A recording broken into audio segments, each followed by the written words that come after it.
Hello, good day to you, wherever you are joining us on our edition of The Bridge to Freedom, our weekly program that we bring to you.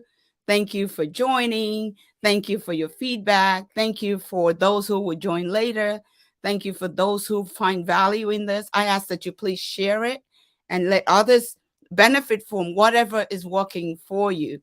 I remain Remy GLA, and I am committed to ensuring that the Bridge to Freedom program is a community where you and I and others can come together so we can learn together and share together. This morning, this afternoon, this evening, wherever and whenever you'll be listening, we are going to be talking about keeping in touch. Keep in touch, guys.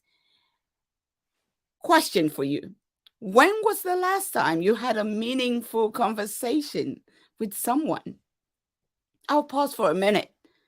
Have you think about it? Relationship are not consummated over transaction style. You need to be able to be intentional about creating meaningful conversation. So I know you have the moment to think about it and to see, when was that moment that you had that meaningful conversation?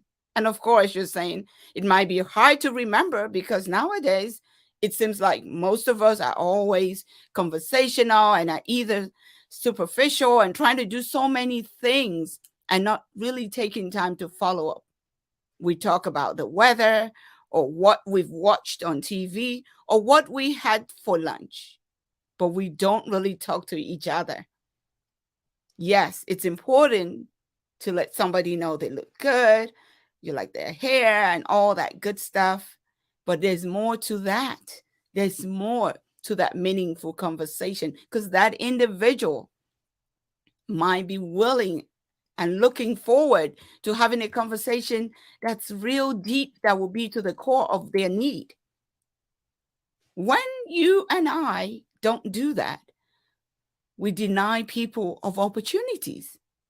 Why is that? Why have we become so disconnected with each other? Yes, I know we have answers. I do, because I always think, oh, we're busy, we're doing this, we're doing that. But you can never be too busy for what is important. It might mean scheduling this time, this keeping in touch time. And as I talk to you and as I admonish us, I'm talking to myself. I think it's so hard for a lot of us because of the multi-dimensional ways and thinking, and with social media, with technology in various formats. We just have so much to do and we're equipped to do so much, but we forget to keep in touch with those people that matter, those people who you might not need them today, but you will need them again. I think it has been a lot and a lot busier for everybody. If you ask me, after COVID, we all found more time for doing things. We have more time to say we're going to do this because you can hop on a Zoom. You can literally sit on a Zoom call all day and not have a break that you deserve. Yes. So I know we're busy, but we cannot stay disconnected with people who you know you're going to need. What happens when you're able to keep in touch? When there's an ask, that ask will not be as hard for you to ask. It will not be as difficult for you to say it out because along the line, such a person would be a partaker of that journey, of that ask that's coming. So that ask might not even be as difficult. This past weekend, I'm part of a few groups. This particular group, we had a meeting, and in that meeting, just sitting and being part of the meeting and doing my part and they doing their part, I looked at the array of people who are so impactful, who are so great in what they do, and they were right in my corner. And as I sat there and I saw the names and everybody introduced themselves, I'm thinking to myself, Remy, when was the last time you made an effort for an intentional conversation. And it took me a minute, maybe with some of them. Then I discovered more people, and more people. And I'm thinking to myself, the needs I'm looking for, they're right in my corner. But because it's so hard to take that time out to keep in touch and just say, hello, how are you? What's going on? What are you working on? Just leisurely asking out of the care that you want to give. I think it has a lot to do with our busy lives. I get it. We're always rushing from one thing to the other, and we don't have time for anything else. We don't even have time for conversations that matter. I'm admonishing us. We need to change that. We need to change that. When we are intentional about some things that we do, it makes our work easier. For me, those who I stay in touch with, no matter what the ask is, no matter what the needs are, no matter what the sounding board needs are, it's easier for me to go to them and have a conversation. Of course, people will always be kind to you. They'll never shush you away and say, oh, when was the last time you come? Nobody does that. No professional does that. They understand. But I'm just saying, to get it to that deeper level of relationship, we've got to make an intentional effort to have meaningful conversations. So how can we make time for meaningful conversation, you're thinking? So Remy, you're saying have time for meaningful conversation. How do we do it? How can we build lasting relationships with the people around us? That's $1 million question. But I'm going to give you what I know. And at some point, we'll have various people come and share what they have done. What I know, what I've used is what I'm going to talk to you about. Remember, most of these conversations are things that have been experienced. This is experiential learning. It is not just a talk show. I think it starts with making a commitment, if you ask me.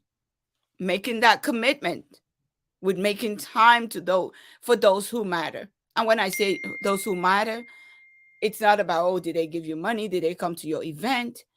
People who you know are in your corner that need your attention, that you need their attention, either now or later.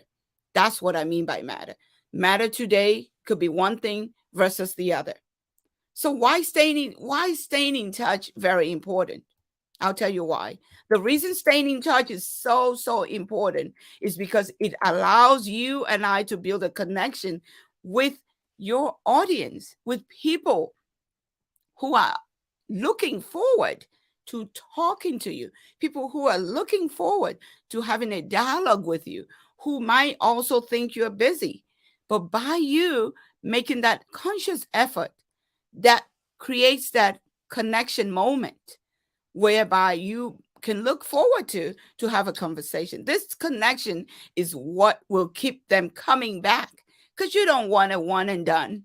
You don't want a one off. You want to continue to build a relationship. And it's what will keep you together and help you keep them motivated to reach their goals. Because after all, relationship that doesn't add value, I don't call that relationship. It's totally, it doesn't make any sense if it's not creating value to you. And you think that you don't know how to, it might be just as simple as staying in touch. It's not always having the answers to everything somebody asks you that matters. Sometimes it is that ability to stay in touch. Think about it this way. A relationship is like a plant, guys. It's like a plant. It needs to be watered. Yep. Got to put some water for those of you who are into those gardening and so on and so forth. And it has to be nurtured in order to grow. So if you don't water it, then there's gonna be some funny looking plants that won't grow to what it should be. The same goes for your relationship with your audience. And your audience could be your family, it could be your coworker, it could be your business connections, it could be anybody, it could be your community where you're involved. You need to give them the attention they need in order to keep that connection soaring, getting stronger. Just like the plant, when you water it, it blossoms. When you're watering, when you're connecting and keeping in touch, you checking up and saying, how are things going? What are you doing? Da, da, da, da. And when you do all of that, another conversation, a by the way conversation always comes through. Oh, by the way, I'm having a program next week. Would you like to be on it? Would you like to speak? Would you like? And you're like, whoa, just by just checking in. So be mindful of those things. Show empathetic understanding. You've got to be empathetic. One of the quickest ways to build a connection with someone is show them that you understand them. When I talk to someone and they are in a frame of mind that they feel apologetic and sorry, when I go, I understand. I really, truly mean that because I do. I know that we're all in so many dimensions and there's so many digressions, so many disruptions that we still have to bring it all together. The bringing it all together is important because it's going to strengthen that relationship that you have. It is going to strengthen that relationship, and that will make things a lot better for you. It will give you more sounding, landing, soft landings that you need. It can be done through empathetic listening. Sometimes it's just pure listening. Just like right now, if you're watching this, you're listening to me. You're just listening. You're just taking a listen, and some of the things you agree, some of it you're still trying to process or where is she coming from, but you're listening. You have to listen to be able to even decide if it's worth listening for. So repeating and paraphrasing what you hear when you listen, especially if it's a one-to-one, is very important because you want to clarify what are you hearing. Because keeping in touch is not just to zoom off and zoom in and zoom out. It takes an intentional effort because you're building a relationship. Remember, the ultimate goal is to have that relationship currency that you want to give to that individual, and that individual too will turn around and be there for you. It's amazing when people see people show up and support people. We always wonder, it's not magical. If you dig deep, once upon a time, such people, such a person would have done some things that resonated with that individual. So people always wait to pay you back.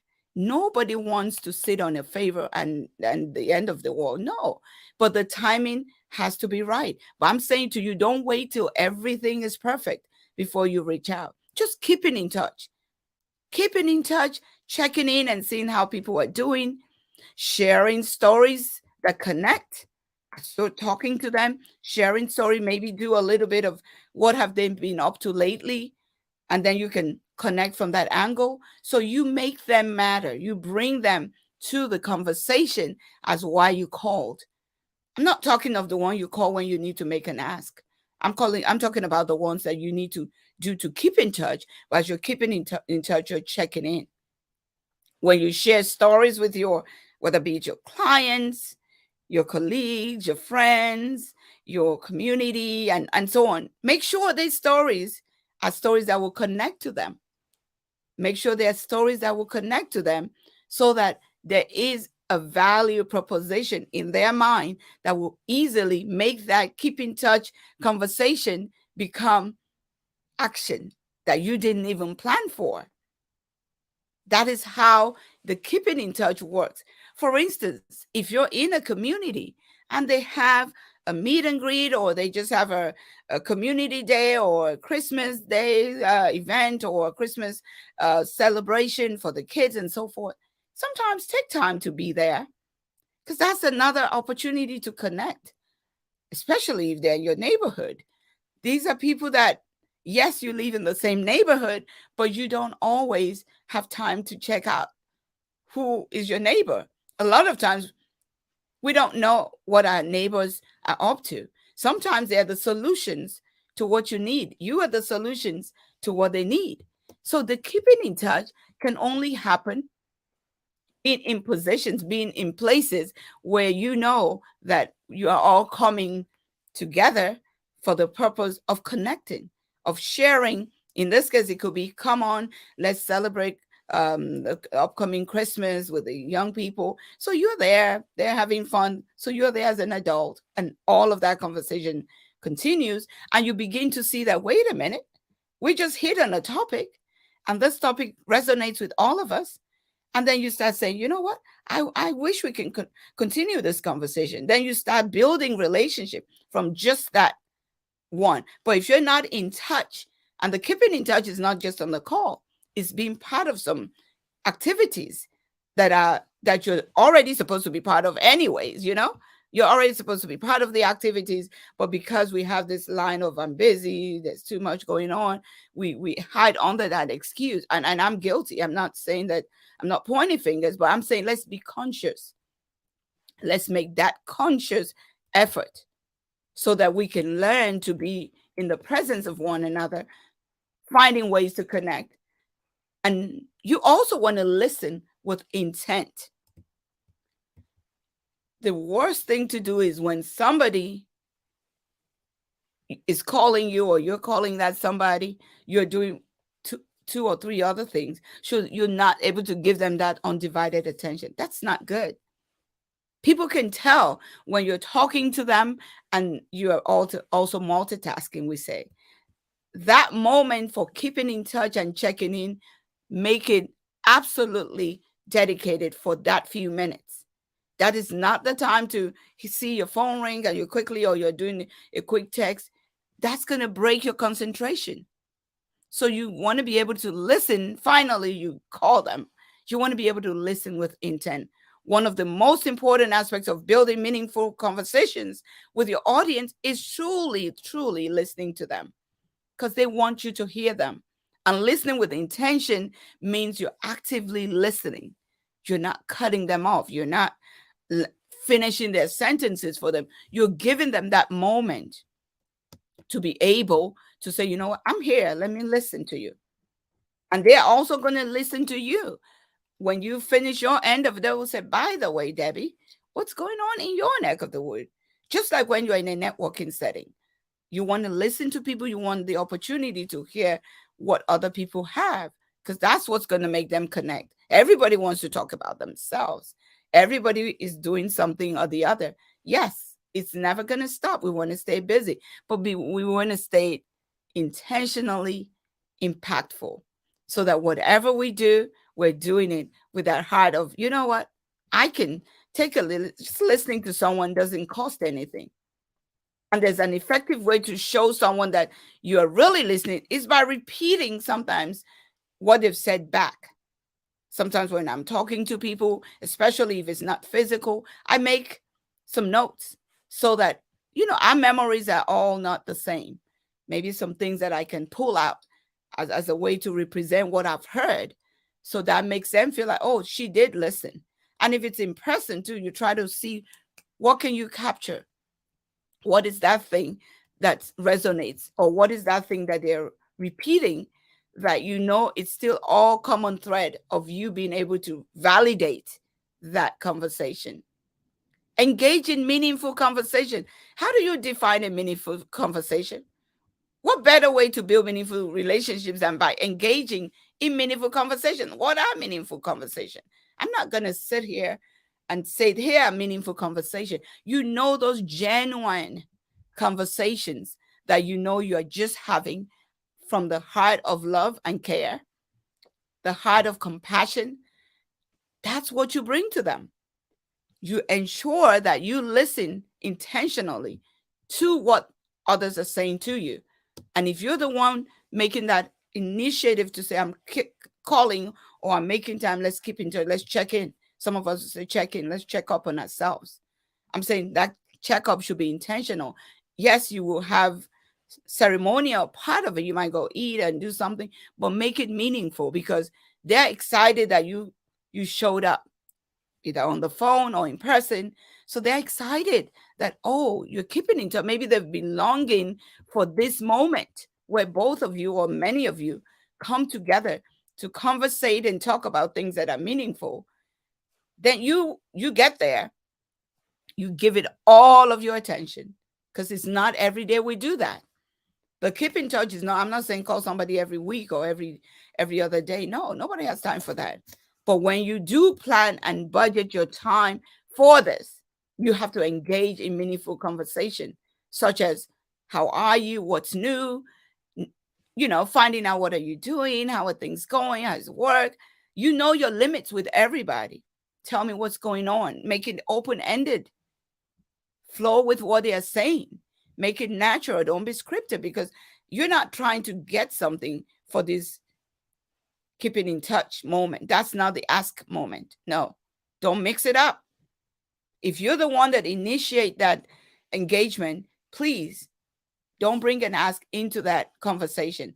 You will be surprised that by the end of the conversation, the ask that you're thinking might come from that person that you called, because they're going to turn the table around after they get over the excitement of just being there and hearing you taking time to check in, especially your mentor-mentee relationship.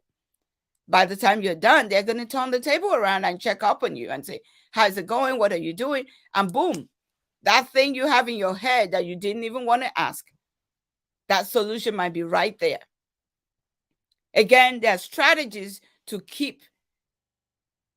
be able to stay connected. You've got to be able to do that. The time for today would not permit me to go deep in that. But I want to say that for each and every one of us, it is so important, absolutely, absolutely important, to stay connected, to keep in touch, just for the goodness of your heart, not because of what you need right this moment. Of course, needs are going to come, but create moments where you're just checking in, where you're just keeping in touch. And that would go full circle. It might land in your opportunity to make an ask. It might not. Even if it doesn't, it leaves a good impression. It helps to deepen that relationship a little more than just calling when you need someone. So I know we're busy. I know that. But in the Bridge to Freedom group, you will have the examples, you'll have the opportunity to see how to make that happen and not do it that it won't be activity that will be too much. There are probably things you're already doing. You probably just never thought of it, to be intentional and see that it's going to have direct impact on someone. Then we're going to talk about it. Some of you might say, you know what? My schedule is super busy. I don't even know how to squeeze any of such quality conversation time. We'll talk about it. When you practice these things, they're not as hard as it is. And you're not looking to do an hour time. You're doing, even if it's a few moments, few minutes, make it concrete, make them know that it's a call to care, to check in, not a call to ask, because we always have our asks, our needs are endless. We have so many that will be popping up, but all of those needs can be met through great relationships. And that's what we're saying. Build that relationship, make it count. When you build a relationship and it counts, it's going to help others to see you as that person or that company that can be depended on, because people are looking for companies who can provide solutions when there's a need. They're not looking for just people who will talk about how they can manage a project and there's no results, or no guidelines on how to do it. So that's the same thing. So when you're keeping in touch, you're able to uncover what is happening with that person, what is happening with that business. This is the holiday period, guys. Check in to see how your clients are doing. Check in to see how your bosses are doing. Check in to see your various departments, how are they doing? Check in on them and say hello, happy holidays, and whatever else you want to say from your heart to theirs, and not make an ask. And you will see how quickly your relationship will be strengthened by this unusual check-ins that doesn't have an ask to it. You're not hiding under anything. You're just pretty much trying to deepen that relationship. Like I said in the earlier example, if you plant a seed, you better water it. Otherwise, you won't see anything germinate. So the seed and the watering period, that's what we're saying, that keep in touch and check in. When you check in, sometimes, guys, you might find out some goodies that you have stayed away from that is so needed to even give you that resurrected business or career path that you're looking for. So join our Bridge to Freedom. It is free. The first 200 people, we have been doing our Thursday live chats, talking to each other and just comparing notes and seeing how we can help each other get unstuck. So if you're available, make time to join us. It's just for 30 minutes on Thursdays, 12 to 12:30. So I thank you for joining, and I do wish you all a happy holiday. We will keep saying that for the next few weeks because people listen at different times and different places. But most importantly, thank you for joining us and be a part of that bridge to freedom. It is a movement, and we need you there. Thank you so much. Blessings.